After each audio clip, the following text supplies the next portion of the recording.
What's good, y'all? It's that time of the year, and we've got bills to pay. So if you enjoy listening to the show, hit the links in the description to support by donating, joining our Patreon, or buying some new merch. If about 10% of you listening right now donate $10 to support the show, we'd have enough to cover an entire year's worth of cost of production.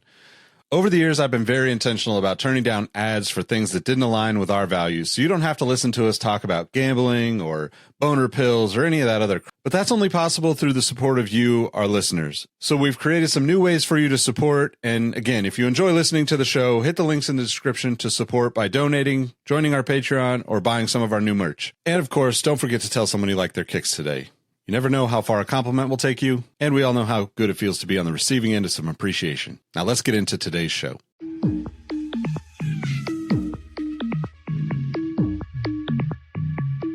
Welcome to the Exhaust Notes Podcast. Keep it in, Engvall. Keep it in. I started to do the intro, and I was like, what up, welcome to Exhaust. And I was like, no, that's Nick's intro. I have to think of my own intro. This is going to be my awkward intro. Welcome to the Exhaust Notes Podcast, your favorite rapper's Formula One podcast. Oh, what rapper is that? Your favorite? Yes, your favorite. Your new secret favorite Formula One podcast. I'm Flavio. Alongside with me is Nick Engvall and Ollie Oakes. Welcome to the podcast. I can't do the intro. This is why we have professionals. I'm here to make dick jokes. Hey, I'm by no means a professional, and I can speak for Rohit too. Like, if you make it to the end of any of our episodes, you know the professionalism with Rohit is a very finite amount of time, which is exactly 2 minutes shorter than every episode. Yep. Speaking of dick pics, just trying to get people to go to the OnlyFans. So I gotta like get in on this naming convention. If you don't see the videos on Patreon, the guys change their names for every episode based on some turn of events that's happened during the week, and it's pretty ridiculous. Sometimes Rohit just leans right into his outro by putting his OnlyFans of the week on his... Anyway, it's a whole thing, but hey, we got some Formula One to talk about. What's good, guys? How was your race weekend? Unexpectedly good, right? I think we kind of last week talked in a negative light about Miami being a street track, not really producing great racing in most cases, even though it's newer. I think maybe it was because Max overperformed and the McLarens underperformed a little bit, but the race pace on the McLarens made them able to chase down Max pretty well. And I think the first half of the race really, really entertaining. The rest of it was battles from the midfield, but I think overall good race. Bro? Yeah, I was going to say this. I think we famously were waxing poetic about how Suzuka was one of the best tracks ever, and then that turned out to be the drabbest race of the season. And so it's only fair that you guys talked about how bad Miami was, and we got probably the best race of the season thus far. But yeah, it's one of those things where whatever you like about Formula One, you got it in this race. You want to be a front runner and figure out who's going to win the race? We had a bit of drama about that in the beginning. If you're a true fan, like the three of us, and all you care about is that upper middle class or that Formula 1.5, you got your money's worth, because I think we got a couple different dangling threads that got some sort of resolution, especially around the fact that I think now it is safe to say that Williams is living up to the hype. But that's neither here nor there. Nick, what about you? Any snapshots that you want to talk about? Just rapid fire as we kind of go into Todd's one big thing, so to speak, continuing the dick joke theme. Before we get into that, I'm just going to give a little shout out to, what do we have? Italy, Monaco, Spain, anybody that's doing promotional work or F1, FIA, if you need us to trash any of those upcoming races so the race will be good, we're here for you.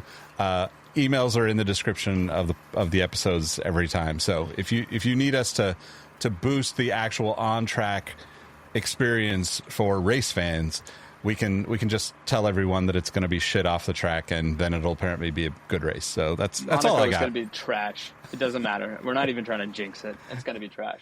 Monaco, but Monaco's like the best trash ever, though. You know, it's like I can't not watch. It's like good reality TV. So you're saying it's the Real House Drivers of Monaco, which ultimately is probably one of Drive to Survive's alternate titles before they pick Drive to Survive.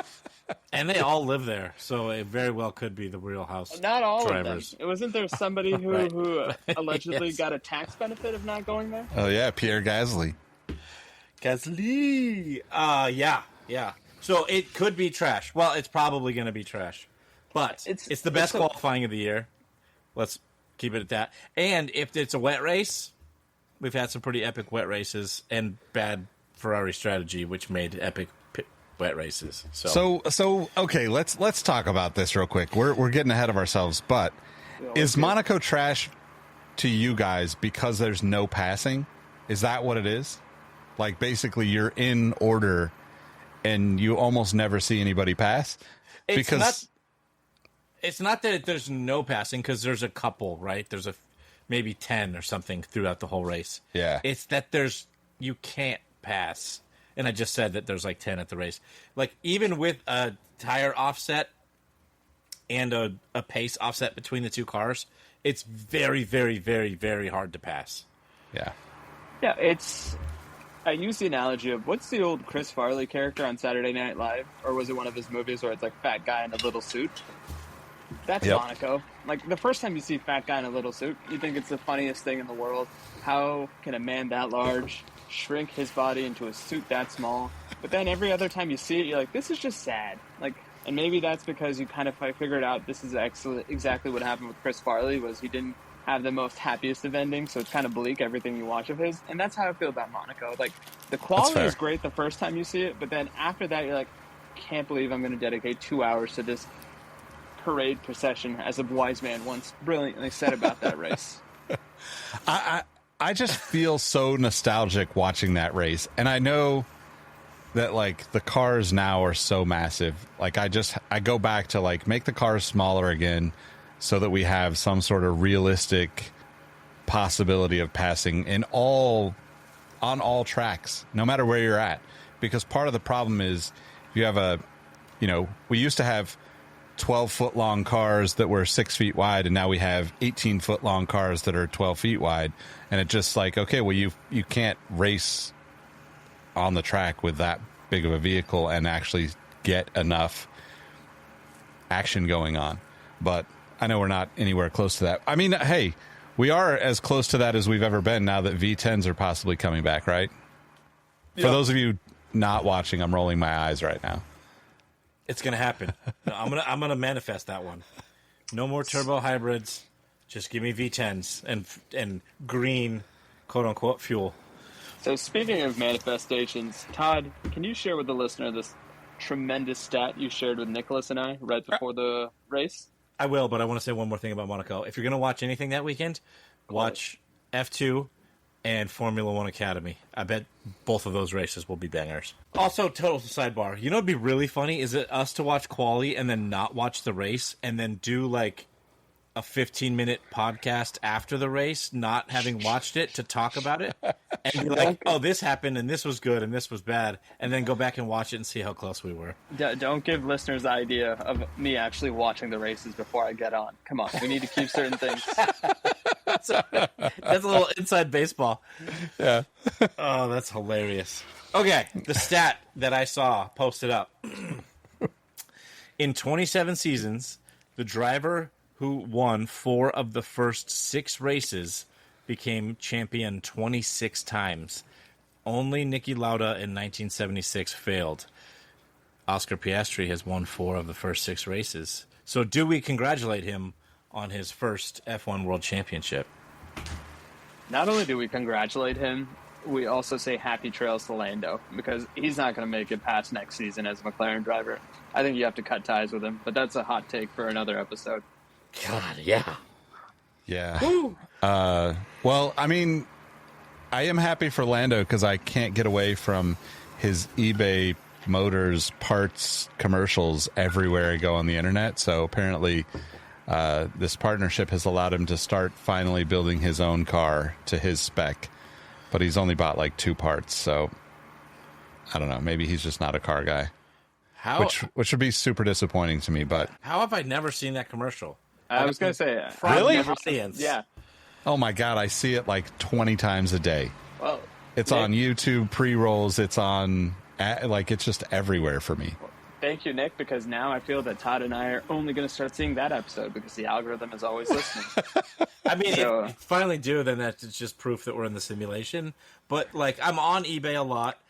Yeah. I watch YouTube regularly, although I do have YouTube Premium, so don't get the pre-roll ads. That's what's life like up on that's Five Horses Yours? I'm assuming you'll be in Monaco, right? Like, will we be able to record again come Monaco race weekend, or are you? No, come on, everybody knows that's my corner. No, that'll be in East San Jose. It's called Monaco Street. That's where Monaco, we'll be hanging out. Home of the taco. Nice. Monaco. Yes. Anyway, sorry. Back. We are all over the shop on this episode so far. Oscar winning the world championship. You say yay or nay? Do you think that this one of those like cherry picked college football stats that's like this guy who's gotten a first down on his first 3 tries has gone on to win a Heisman? Like, let me ask you this: if I sim the result right now, and all I could tell you is whether Oscar won it or not, how surprised would you be if I said Oscar Piastri did not win the driver's title this year? Not that surprised. Is that weird? Talk to me a little bit more about this, Flavio. Because there's a thing called Max Verstappen on the grid. Okay, go on. A father. We should just shoehorn that in here. Congrats to Max and Kelly Piquet for their baby. Lila? Named something. Ella? Lila? It's a big Eric Clapton fan? I don't know. LaDainian Tomlinson? Do you guys remember the old this is going to date us all. I apologize for the young listeners out there, but you remember the commercials for collect calls back in the day? Bob, we had a baby, it's a boy. Yeah. Yes. I don't know why. Like, I always bring that up, but that just popped into my head. Like, could you imagine? Like, I feel like that's the conversation between Max and his dad, saying that he called to let him know that he had a kid. By the way, I don't want to put any added pressure on your relationship with the beautiful Cam, but if you ever have a kid, Nick, that is the only way I expect you to tell me that you have a child, is through a collect call and a hackneyed commercial premise that, to your point, only 4 of us in the world still remember. And I only remember it because you use that as often as you use the phrase, "Welcome to the Exhaust Notes podcast," your favorite Formula One podcast, favorite Formula One podcast. Yeah. So basically, I'm just repeating myself. Great. No, it's okay. It's just a part of me. It's one of those commercials that stuck. Unfortunately, like that Lando commercial on eBay or YouTube or whatever. But yeah. I'm gonna just go all in on Oscar. I want to see Lando win a title. I want to see Lewis win a title at Ferrari. But Lando right now, just like I said a couple of weeks ago, it's like I feel like a dick for questioning whether or not he should be like given as much credit as we've given him, because Oscar just came in and like is sweeping the rug with him. Like he's just not there. Like. There's an excuse every week. And to Todd's point, when you have somebody like Max on the grid and now Oscar, who is also not making mistakes, you can't really expect much from Lando, in my opinion. And it kind of sucks. So, Nick, if I gave you the same thought exercise that I gave Todd, which was if I can tell you the results on a very binary sense of whether or not Oscar will or will not win the season, and I said, hey, Nick, he doesn't win this year, would you be as surprised or not as surprised as Todd? I'd be surprised for sure. Like, I expect Oscar to win this year at this point. Like, I don't see McLaren falling off as a team with their cars, and I definitely don't see Max getting consistent enough cars from the Red Bull team to compete with Oscar at that level, because the McLarens are so much faster than everybody right now. And I think we've seen a lot of races where, they're close, but that's usually by weird mistakes. Like Lando's, I don't know if it's team management or pit strategy or whatever, but Lando has been getting the short end of the stick, but he also hasn't been doing enough to you know, for any good things to happen to him. You know, I think qualifying the sprint race on Saturday was, you know, it was a good race for Lando, but it was luck that he ended up, you know, winning. I think Oscar would have beaten him had there not been that like perfectly timed, you know, safety car. Yeah. So, and I think with this race too, like what were they, like 40 seconds out front, something like that, past Max? I think they were 30 past George Russell. Yep. Like that's Max level of dominance from a couple years ago, you know, and both cars being up there, it would take a whole lot for anybody else on the grid to beat McLaren. And the way Oscar's been driving, I don't think Oscar will be his own downfall. I think Lando is more likely to be his own downfall. So statistically, if that stat is true, you know, I think you can cherry pick stats, but like that's kind of one of those stats where you're just like, he's out in front and, you know, he's in the good air already. So good luck catching him. And that's the kind of impression I get as well of the fact that, dare I say, probably the highest compliment we can give a modern driver is his comparison to Max Verstappen in his pomp and circumstance. But even before the race had started, Lando gave this interview, I think that was on ESPN or Sky's coverage, where he was kind of trying to convince himself that he was capable of winning the race. And it just felt forced. It felt the worst aspects of watching like a Danny Rick type interview, where at least Danny Rick seemed to have some sort of racecraft about them. I can't think of somebody kind of falling back as far as he has in the last 2 to 3 years, because it was to the point where it was a question of when Lando wins the championship and not if. And now, because Alpine's biggest mistake is McLaren's biggest, how would I phrase that? Gain? Lack of a better term. Well, I don't know why I struggle with that. So there you go, listener. Once again, don't watch the races, just talk about them. It is startling to me now that he's become so much of an afterthought. And it's even very worrying for me that two papaya diehards like yourselves can't even work up the enthusiasm to say, yeah, he's good. Like, he's fine. I think it's also, it's hard to not, like, I want McLaren to win probably first and foremost. Like, if Lewis doesn't have a shot, like, I would just love to see Lewis prove himself at another team and get that final win, that final championship to pass Michael Schumacher. Outside of that, like, it's basically McLaren, both drivers, and Yuki. And I kind of like a lot of different people and players from different teams, but like those are like my you know, kind of top 3 or 4 to win. Do I want to see, like, you know, I don't want to see Lando and Oscar like getting dirty with each other and, you know, ultimately hurting each other in the championship.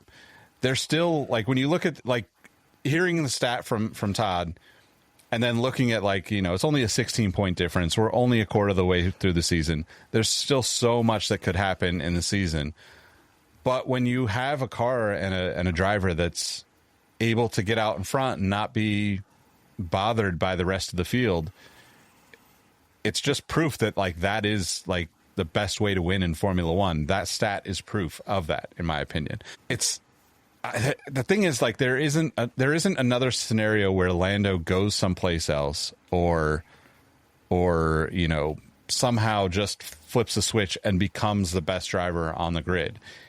This, I don't want to even put this into the universe, but this kind of just, like, not quite greatness, like, don't get me wrong, like, all these guys are beyond great drivers, but like the difference between, like, Max, Lewis, Seb, Alonso, those guys that like lived at the top for years, and the mentality for Lando seems to be drastically different, because you put Max in the most dominant car and he's going to wipe the floor with it doesn't matter who.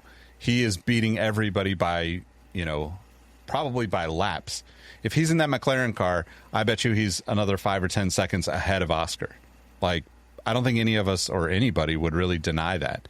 But that, to me, is kind of the frustrating part about being a Lando fan. Yeah, it's funny. Like, resonating theme here is that, and I think you kind of alluded to this, Ro, like for the past several years, it felt like a building of Lando, and he's on his way up. And when he didn't win, it's okay. It's like a learning experience, and he's going to learn and do better from the next time. Or, oh, he didn't have the car this time, or it was bad team strategy. And now there's been a few races this season where he has the car, he has the pace, he's got the right strategy.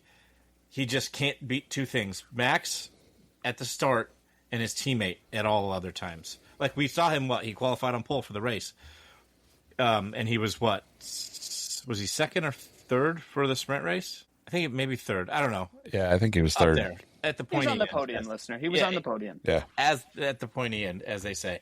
But like you said, Nick, he kind of lucked into the sprint race win with the well-timed safety car, and then he just lost it at the again, first corner goes from P1 to P4, or actually was it 6? Maybe P6? Something like that. But it's just proving time and time again that he doesn't have that cutthroat mentality to take down a Max or another high-performing driver. I'm not going to put Oscar there yet, just because it still feels a little too new. And like I said at the beginning of this, I would not be surprised to see Oscar not win the championship, because what you just said, Nick, we're only a quarter of the way through. We still have the technical directive that's going to take down the flexi wing stuff at, was it Spain? I think it race 9, right? Yeah. Race 8 or 9. So we're only a few races away from that. The rest of the field is bound to catch up. And even with all of the troubles that we've seen Red Bull have so far, Max is still qualifying first, second, third, maybe fourth at worst. So if he gets a point, a couple points more downforce, a less draggy car, a more stable car, maybe Max is back to wiping the floor with them by 30 seconds. So yeah. So the other part about Lando's like mentality that I keep thinking about, maybe there's an element that, to your point, like that cutthroat, that like, not taking any losses for, whatsoever kind of mentality.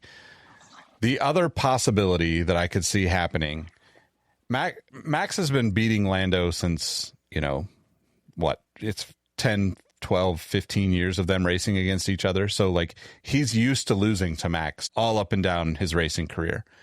Maybe that aspect is still just some weirdly, like, I'm not saying that he's comfortable with it, but like it's kind of just like something he's gotten used to. If he loses to Oscar and Oscar wins a championship with McLaren before Lando does, that could actually put fire under him to come out and be the driver that we all thought and think he can be. Because sometimes you just need that, like it's different. I would imagine like if you're, I don't know, if you're LeBron James losing to the Warriors multiple times and then finally you kind of break that, then now you feel like you can beat anybody in the finals or whatever that is. And, you pick your example of that, but it feels like we need to learn how to beat. We almost like need that extra level of pain sometimes as competitors to get to that next level of success. No, I'm a big believer of this theory. You always have to hit rock bottom before you can have that narrative changing win, whether it be in life, whether it be in sports. The thing about Lando is, and I use this analogy because it popped up in my head, you guys are familiar with the Gordon Ramsay meme of him talking to an adult versus him talking to a child, right? Yep. And Lando now, I think, is the only athlete I can think of where I've seen 1,000 memes where he's the child in that, and I've also seen 1,000 memes now where he's the adult in that. And the bloom has gotten off the rose, and we are all guilty of being sports fans that always value the new thing over the old thing, no matter what has happened with the old thing, no matter how much joy the old thing has brought us. I just don't see it. And I mean, it's absurd for me to say this because, to your points, we've not even quarter of a season through. Lando could make a turnaround. But at this moment in time, he is giving Boston Red Sox vibes. He's giving the Josh Allen to what was once thought to be Patrick Mahomes as Max Verstappen. But even at this point, like, if Oscar beats him, it's not an if, it's a when. So I misspoke initially. There is nothing I could see Lando doing that gives me any confidence. Because I'll give you to another hypothetical. If it's wheel to wheel, Lando against Max, I think the whole world would say Max is going to take that. Fair? Fair. Yeah. If it's wheel to wheel and Lando is going to go against Oscar, started this season, I think the world would say, oh yeah, that's Lando's to lose. He's got the race style, he's got the experience. It's just a question of quote unquote putting it together. I don't think that anymore. I think I am equally as confident in Oscar beating Lando 10 times out of 10, the same way I am Max beating Lando 10 times out of 10. And that's a damning indictment. And I'm sorry I feel this way, but there is nothing Lando can do, because ultimately it comes back to this attitude that he, in my opinion, has been coddled his entire Formula One career. He started on the grid as, what, a 16-year-old, 17-year-old, so we get that. He's a puppy. He did a great job his first 2-3 years with Danny Rick, to the point where none of us could even kind of fathom the fact that this 16-year-old is beating Danny Rick. It almost came to a conversation around the narrative being, well, Danny Rick's just been in this for far too long. And then 2 years into that marriage, it seemed that Lando really had the measure of Danny Rick. And now we're speaking about Danny Rick as a legend, which is sad, because to my two co-hosts, he still probably represents the greatest what-if world champion in modern racing times. And now it's a life coming at you full circle moment where I could see Oscar put Lando to the sword the same way Max put Danny Rick, the same way Lando put Danny Rick to the sword. And it's just a little more tragic because the fact that I could make the argument Lando hasn't even quote unquote entered his prime yet. Yeah, I think the other layer on that is that Kimi Antonelli is outperforming everybody's expectations, and we already had crazy high expectations. So Lando's not going to have like a moment to breathe in between getting beat by Oscar and getting beat by Kimi Antonelli. Like he needs to figure it out like soon in order for this to be like the, I think most people thought a championship or two for Lando, but can I ask you both this? If you would rank Lando right now in terms of just where is he in the grid? Like similar to the exercise that I made you guys do with Lance Stroll last episode, feels like last year. Or like, where do you see him kind of, is he a top 8 driver? Oh yeah. Yeah. I mean, he's top 3 driver for me. Okay, like, still. Yeah, I think, he and Max and Oscar are like flip of the coin as to like who comes out and wins every weekend right now. But like, that doesn't mean that, there's not room for Antonelli or even George Russell or. Oh, I think George Russell's been the 3rd best driver this year, and I hate saying that. Yeah, he's been consistent. I mean, but like even for both the Ferraris have like glimpses of like, okay, like they're coming for something. It's just just a level of confidence. All of them. Yeah. Toddsy, defend your boy. No, I mean, I would at worst put him in like a 3A, 3B situation with Russell. I think Russell has benefited from being like the quiet killer a little bit on this. Like he's just kind of there, picking up podiums, picking up 4th places, and that's why he's where he is in the points. But like, I think we still all unanimously agree best driver on the grid is Max. Not that he's had the car. Behind that, we got to put Oscar just based on performances alone. He's got the car and he's won 4 out of 6. Lando still has what, 1 race win this season, 1 or 2? I think 1. 1, because Max has the other one, right? Yeah. Mm-hmm. Okay, so 1 race win. He's been on the podium almost every time. He's up there for sure. He's putting in performances, especially in quali. He's got 2 poles, I think. He just can't, he can't finish. It's also weird to think about, like we talked about this on previous episodes, right? But like Lando had the fastest lap again this week or this race, and Oscar got driver of the day. But like those extra points here and there for fastest lap, I really hope that they bring that back, because it just gives some purpose to I know that it's not perfect and people can snake one at the end in certain races, but at least there's some gamification, some competitiveness involved in it that is not just like, hey, Oscar's out in front by 40 seconds and Lando's still pulling the fastest lap behind him. Because I think that's just an interesting piece to it. Also, I don't know if you guys saw, but like, who do you think had the fastest pit stop of the weekend? Does it involve a tea break? I'm going to say Ferrari. Kick Sauber, 2.24 seconds. Ooh. Just got to give him a little golf clap because that's fantastic. We don't have too many reasons to talk about Kick Sauber at all on this show. We always talk about Kick Sauber and the fact that we make fun of Nico Hulkenberg for not winning a podium. That's the only way we talk about that and how anonymous they are. They are very much the epitome of window dressing. Yes.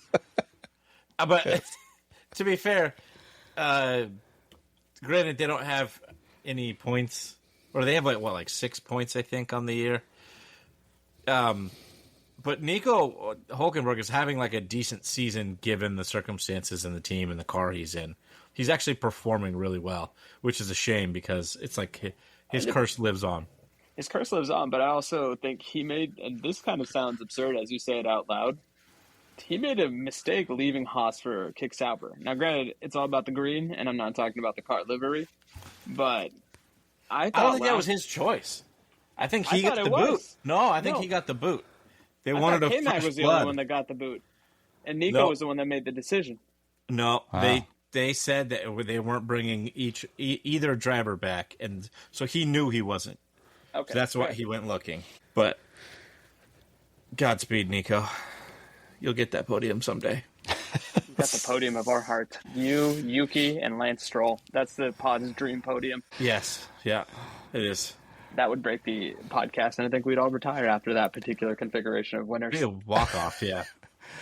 All right, so I'm going to shift gears a little bit here and bring up Flavio over here because I kind of called this. I mixed him up with other nefarious characters in the Formula One world, but he's done a lot of insane things. And he has a literal record to prove it. But Flavio Briatore is already shaking things up and at Alpine. And so now we have Ollie Oakes resigning this week. What? Well, yeah, so I think it actually, timing-wise, and someone can correct me in the comments / the Discord, please come yell at me if I'm wrong here. But what we saw, timing-wise, was the confirmation this morning of Jack Doohan getting replaced by Franco Colapinto. Yeah. Which, RIP, Skypoint to Doohan's career, that was unfair. But I think subsequent, and this is kind of partially my speculation, but I think that Oliver Oakes probably said, like, this isn't the right way to go about doing things, maybe push back on Alpine for this. And then shortly thereafter, Alpine accepted his resignation, and I'm using air quotes again there because that's just the nice way of saying you got fired in F1 terms. So what's this mean for the team itself? So now, you kind of alluded to it when you were talking about this. Flavio Briatore is like a modern-day mobster within Formula One. And he was literally banned from being in F1 probably, like a decade ago? And why was that? Yeah, 10, 15 years probably. He was part of the Crashgate, and I don't want to dive into that right now, but... We could do a full episode on Crashgate one day, but yes. Yeah, he was involved with Renault, Alpine, in Crashgate, and is the reason that what's-his-name is suing the FIA. God, what is his name? Why am I blanking on it now? During the year that, was it Lewis's championship or Fernando Alonso's? Now I'm mixing them up. It's okay, it'll come to you. But anyway, whatever. Flavio. He was involved and literally banned from participating in Formula One. And he has now worked his way back into as a consultant to Alpine, and as of today, is the acting team principal of Alpine because he fired, essentially, the team principal. Saying the press release basically said, we thank Oliver Oakes for securing us P6 in the championship last year, which is kind of a burn because he's been performing pretty well for you guys this year too. But he came in after they fired the last team principal before the last race of the season last year. So he's been in the job for 6 months. And now they have fired another team principal, and now Flavio is acting team principal. Yeah. Insane. Also, to give a little teaser to our future Crashgate episode that we now have to make, it was Fernando Alonso, and the driver who allegedly intentionally crashed to give Alonso that win was Nelson Piquet Jr. Lionel's grandpa? Yeah. Formula One is Brazilian. way too small of a world. But that's another episode. It really is the most classy episode of a Jerry Springer. Yes. That's what the title of our Crashgate episode will be when we revisit this whole story and tell it. Jerry. That would be great. But yes, so I think it's absolutely bananas that this guy's even in Formula One. He not only is like the Crashgate thing and all of his Formula One stuff. I'm pretty sure he was he's the one that was like the founder CEO of United Colors of Benetton, right? Which was also like he was a part of a giant money laundering scheme. Yes, and that was Schumacher's first championship, right? Yeah, so like there's like I mean, we all know there's a lot of ghost money in Formula One, but like at least some people don't see the ghost. This guy just walks around and does all the bad shit and still gets to participate. Yes, exactly. But yeah, I think it's nuts. I mean, it's a disappointment because I feel like you get a lot of these types in Formula One where, how do you say this? There's obviously like a choice to be made, and the person that ends up making that choice maybe doesn't make that choice with logic in mind. Or the purest of intentions. And the purest of intentions. And sometimes that's an innocent, innocent in terms of like, hey, I'm Lawrence Stroll and Lance might not deserve to be driving right now, but he's my son and he's going to drive. Like most of us can understand that part. But when there's all these things where it's like, okay, you weaseled your way back into the sport, enough people were either are gone from the sport or pushed from the sport to where you're not fighting those same evils that you caused. And, just like one of those things where it sucks for a lot of the like engineers and like the people that just love racing that we have the kind of, I don't know, I don't want to say control freaks, but it's kind of like that, right? It's like, it's the, oh, this is my sport. I'll make my decisions for the best interest of me and not necessarily the team. Because to Todd's point, I don't know. It didn't feel like they were headed the wrong direction, I guess is the best way to put it. Felt like they were moving in the right direction. But just for a brief snapshot of where they are, like do you guys know where Alpine is in the current constructor standings? 9th, I'm pretty sure. 9th with 7 points. I would make the argument that this is probably as disappointing of a year as Alpine has had, and granted, yes, it's only been a quarter, yes, they seemingly are on the ascendancy, but this is a team that has historically been, dare I say, the Red Bull of Formula 1.5 in terms of they're always in that 5th place, whether it be as a dominant winner or through the skin of their teeth. And yes, this driving pairing with Duhan and Gasly was one that was kind of a strange one because I almost felt like they haven't really been the same since they've lost Oscar Piastri. And it's been one of those things where there is a certain level of professionalism that I've always associated with Alpine because they just seemingly do the job better at being the best of the rest. But it's not feeling the same, and I can't figure out what it is. And yes, I've made my allegiances pretty well known in the great French Civil War Formula One debate in terms of Team Esti for the bestie, not Gasly because he's Astley. But at the same time, I don't know what to make of this Alpine team because, yes, I'm not the biggest Pierre Gasly in the fan, but do we really think Colapinto is going to make that much of a difference? No, I mean, personally, no. Yeah, I don't think so. I think he's probably better than Duhan, he whatever. Is. But, and this is something we won't cover necessarily in this episode, but we really need to talk about. Is this as ruthless as the sport has been in quite a while, between Lawson losing his seat in 2 races, Duhan losing his seat in 6 races, and it does not seem to be a sport for young up-and-comers, is the best way I can describe it.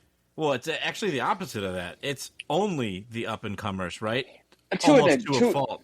To an extent, but then once they're in the seat, I feel like their leashes have gotten shorter and shorter. Yeah, I mean, you have to make yourself a proven entity almost immediately. Yes, but that runway, to me, and granted, I've only watched for the last 6-7 years, but that runway gets shorter and shorter to the point where it's almost like, dare I say, if you don't hit in that first race, you are done. Because I could almost make the argument that when Nick DeVries had his first race go as swimmingly as it did, it almost bought him a year on the Formula One grid. Because that first race was so good.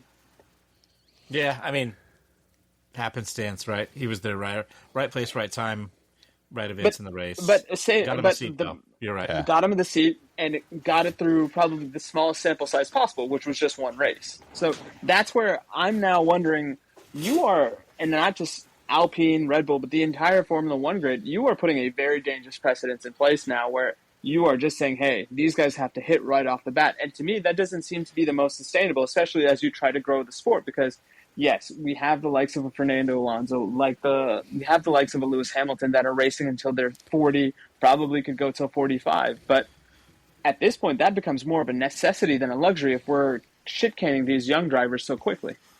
Well, and it's even weirder to think about, like, I know, I was kind of joking about the Lance Stroll stuff, but like, it's even weirder to look at the other side of this coin where like Fernando Alonso has 0 points. Lance Stroll has 12 or 14 or something. He's going to retire him this year. Hot take.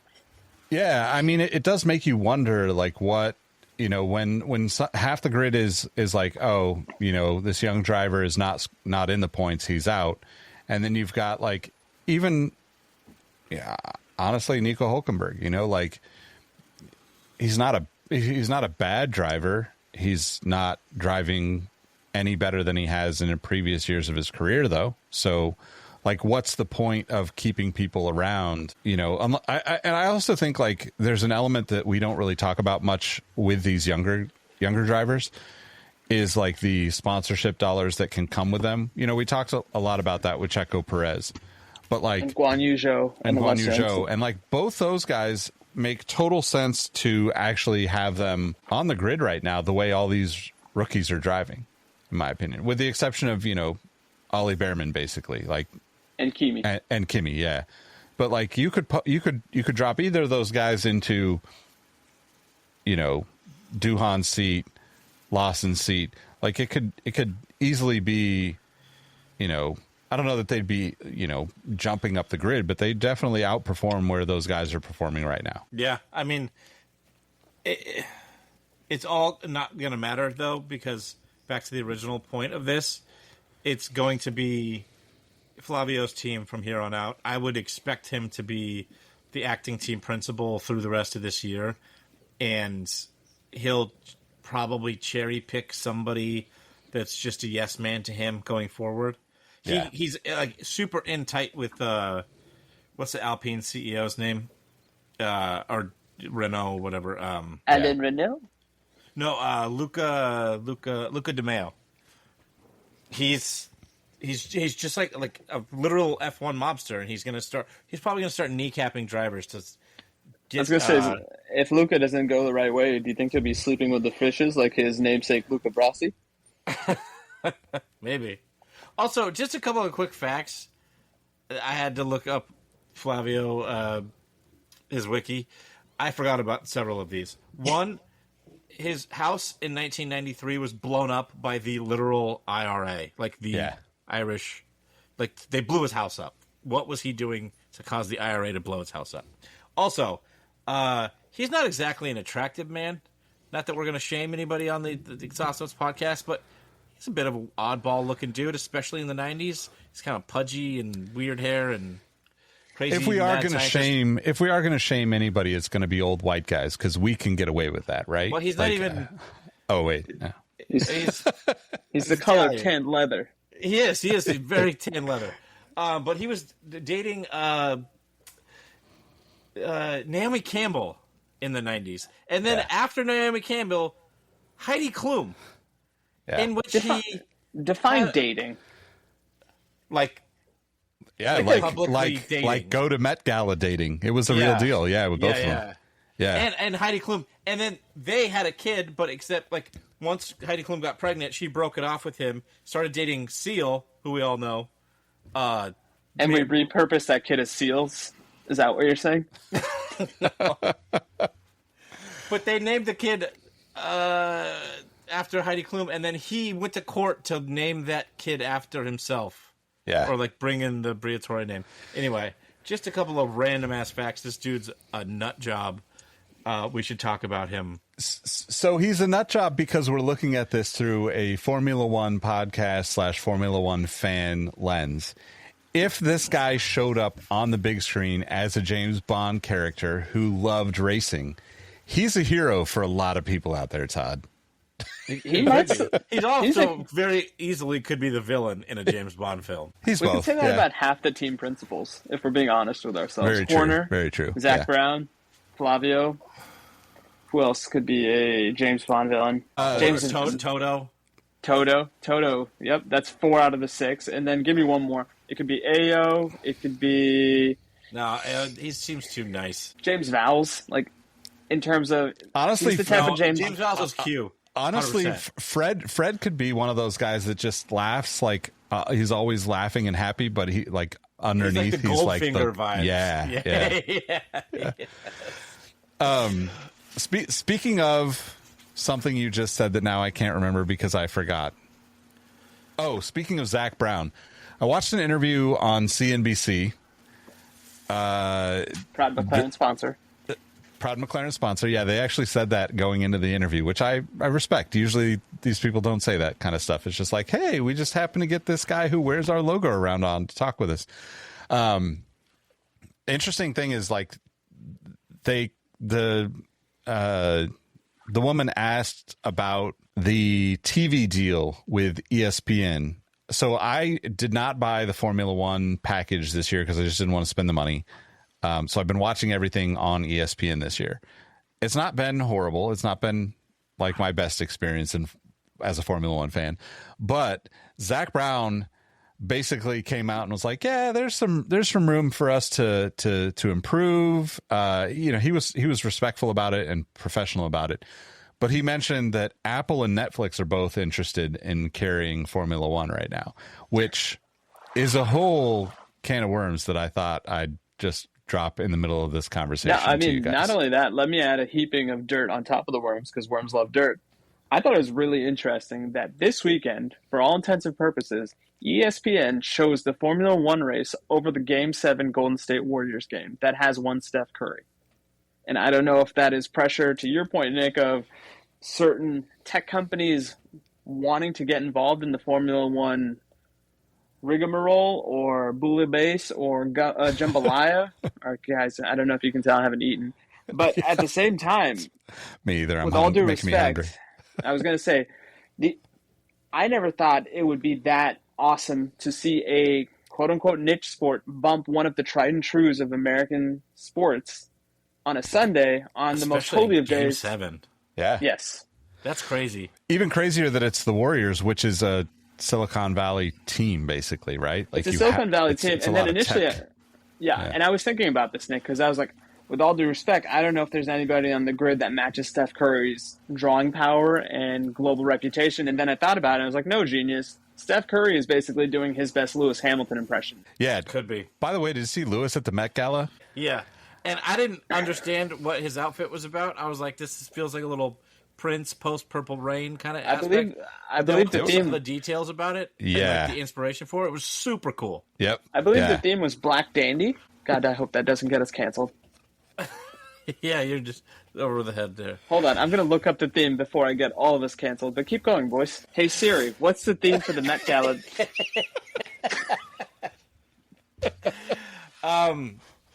Yeah, I did. But going back to that, like, don't you feel, and this is just maybe this is my, like, old school, again, dating us, don't you feel like it's still, even in this day and age, with streaming services being the top dogs, the global audience, for the most part, is still on terrestrial TV, or satellite TV, cable TV. It feels like a step back. I know that the dollar amounts that F1 would get to go to Apple or to go to Netflix would be astronomical, but I think it would hurt their bottom line, or like hurt the long-term viewership, or at least actually probably more short-term viewership, because we're kind of in a lull where F1's still pretty popular post Drive to Survive era, but it's not the heights it was during the pandemic, and the racing's mixed, as we've talked about on the podcast. Doesn't it feel like them not being on ESPN as like the home of sports and going to Netflix or Apple TV, which is an even smaller fan base? So I don't think it matters. I think if you're a Formula One fan, you're going to go watch it wherever it's at. ESPN does not do sports well anymore. They do the talk show format well. You know, like basically what you see on ESPN is a, you know, It's not quite Sky Sports, you know, broadcast, right? It's like you do have some of the Sky announcers, Sports, right? It's all Sky Sports people, but just not in the but same. sometimes it's not too. Like there's the other Americanized F1 crew that the non-Danica Patrick crew. yes, but I mean, like Todd, you're paying for YouTube TV, right, or whatever YouTube's paid thing is. Like that is proof that like TV is gone. Like nobody cares about it. Like I saw something maybe like 6 months ago or something that said that YouTube has almost 10% of like TV viewership right now, and Netflix has like 8 or 9% of TV viewership. So like those two platforms alone are taking up a huge chunk of that. Just think of all the other subscription things that are out there. There's dozens of them. And if they take the first 20% off the top, who's paying for, you know, like you're not going to pay for an ESPN, MSNBC, ABC, ESPN, ABC, Disney package, right? Like we're getting back to the point where everything's getting looped into these bigger bundles. Groups. Like we just were upgrading or fixing our family plan. That's like HBO, Disney, Hulu. No, not Disney. HBO, or sorry, Max. Whatever it is, Max, Hulu. Yeah, I don't know. I think it is Disney, Max, and Hulu in one package, Disney, right? Hulu, and ESPN are one package, because when Disney Plus first came out, the added luxury was you can spend $9.99 a month for Disney Plus, or you can spend $15 and you'll get Hulu as well as ESPN Plus. And that's the only reason why I have ESPN Plus, because now, to your point, Nick, the only way I can get Formula One on ESPN Plus is through an alternate camera angle and not the traditional broadcast, unless it's on traditional ABC. And very rarely does that happen, because usually Formula One broadcasts tend to go to ESPN, or at a worst case scenario, ESPN2, depending on what's the counter programming on ESPN. Yeah. I don't know. I wouldn't have any issues if it moved to, like, obviously I'd want the announcers, like that's what makes it, right? But like I wouldn't have any issues whether it's on Apple TV or Netflix or whatever. Like I think it's actually easier on those two platforms, because most people that choose to have those platforms already have them. Where like I feel like because there's this like, do I really want Disney? Do I really want Max? Do I really need Hulu? Do I need ESPN, ABC? All those things become a weird gray area of like I'm just going to keep the one big one and pay the $20, whatever the Netflix is, versus like playing the game that Rohit's talking about, right? Like, because it's inconsistent. And I think that is partially ESPN, ABC's fault, right? Is thinking the old way of, TV and shifting things around and blackouts. Like, same thing on the baseball stuff. Like, this is the first year I haven't paid for baseball because for some reason, being in Monterey, I'm in a blackout area for the Giants. So I can't watch Giants games if I pay for the MLB app Network for the year, yep. which just doesn't make any sense. It's like, obviously I'm close to that team, but I'm like now I have to watch it on, like borrow somebody's login for a local cable CS or MSNBC, CBS Sports, whatever it is. Root. NBC Sports. Yeah, we don't have Root, but yeah. Yeah, I mean, I just hope whatever happens that you still have the ability to buy just F1 TV. Because, like, there's all levels of fandom, but I get really nerdy on most weekends watching F1 Academy, F2, all the practices, put it on during, like, my work day and listen to, free practice, whatever. And you guys both kind of mentioned the announcers from F1 TV. I've been actually tuning into them more than I've been tuning into the Sky announcers on the broadcast. So, wow. It's like, I don't know, for that level of fandom, I haven't had good experiences when there's live events on Netflix, and I don't want to sign up for Apple TV on in addition to all the other ones that we have. So, I don't know. Are you an Apple user or no? Yeah, I have an Apple phone. I just don't have Apple TV Plus because we have. If you have kids, you have to have Disney Plus. Yeah, we have to have Netflix for the kids again.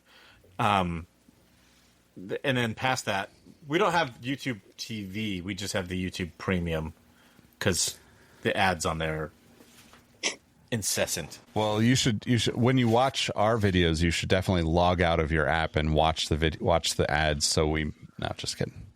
Wait, don't you get some sort of pay? This is never mind. Well, that's off air talk. Yeah, I don't even know. I don't make any money off of any of this stuff. So like until we get to a higher subscriber mark or whatever, join the Patreon, kids. Exactly. Leave us a review. Write us a subscription. I don't know. I'm getting all verklempt because I don't know what to do. Well, I think that's actually a good final point and ending question for the episode is like, how do you actually watch Formula One? Like, I'm really curious, like the people that are listening to the show, if they're subscribing to F1 TV, if they have, like I always see the things from like Sky Sports saying you hit this red button on your Sky Sports thing or whatever. And it's like, I don't have that, but I'm watching your broadcast. Sky Class customers. Yeah, exactly. So everybody's got their own stuff, but I'd love to know. And also I kind of wonder like if the FIA had its shit together, let's say, they are the world's, International Automobile Federation. Could they just have an FIA app that broadcasts everything, every racing? Don't give I would watch Rally. I would watch WEC. Swear to God, WEC. I had a dream about this last week. I was like, I swear to God. Okay, so we haven't really talked about it, but like, I'm going to be unemployed soon. And I was like, what if I could just design an app, right? And I went to bed. And then I dreamt that I designed an FIA, or not, it wasn't called FIA app, but I thought about including WRC, WEC, IMSA, IndyCar, NASCAR, F1, and like just the Lakers in 5. What'd you say? Lakers in 5. Just all sorts of motorsport and like give them all a piece of the pie, right? Obviously F1 and NASCAR and stuff's going to get the bigger pieces of the pie, but why not shine some light and some sponsorship dollars on IMSA, on WEC? Like, that's a no-brainer to me. Why does that not exist?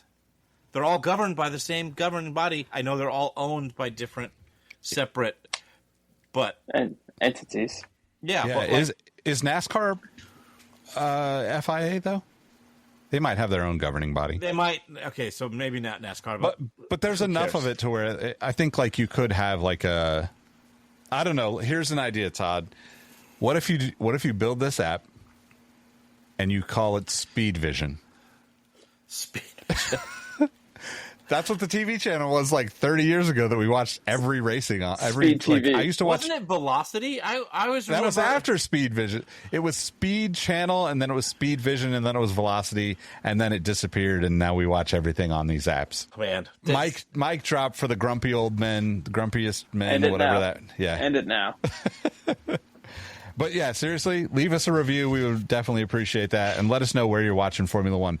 I'm really curious about that. I don't actually talk to too many people about that outside of these guys, and they're too opinionated for me to get real answers from. So it would just, on a personal note, let us know.